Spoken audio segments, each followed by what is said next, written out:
সবাই গণভোটে অংশ নিন, নিজের মতামত দিন। গণভোট মানে কি? এটা হলো জনগণের মতামত নেওয়ার একটা উপায়। গণভোট মানে কোনো প্রার্থী না, একটা প্রস্তাবে হ্যাঁ বা না বলা। তাহলে আমরা কি নিয়ে ভোট দেব? এই গণভোটে এক প্রশ্নে 4টা বড় প্রস্তাব আছে। 4টা কি কি দাদু? প্রথম প্রস্তাব নির্বাচনের নিয়ম আর নির্বাচন কমিশন সহ কিছু প্রতিষ্ঠান। তাহলে ভোটটা গুরুত্বপূর্ণ। দ্বিতীয় প্রস্তাব 2 হতে পারে, একটা উচ্চ থাকবে। তাহলে সিদ্ধান্ত আরো যাচাই হবে। তৃতীয়টা কিছু বড় সংস্কার একমত হয়ে বাস্তবায়নের কথা। ভালো হলে তো লাভ সবার। দাদু আমি কনফিউজ, কি করব?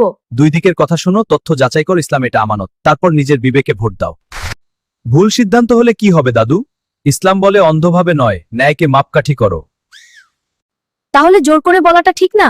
ঠিকই, ইসলামে জোর নেই, শান্তভাবে মত দাও আর নিজের বিবেক দিয়ে সঠিকটা বেছে নাও।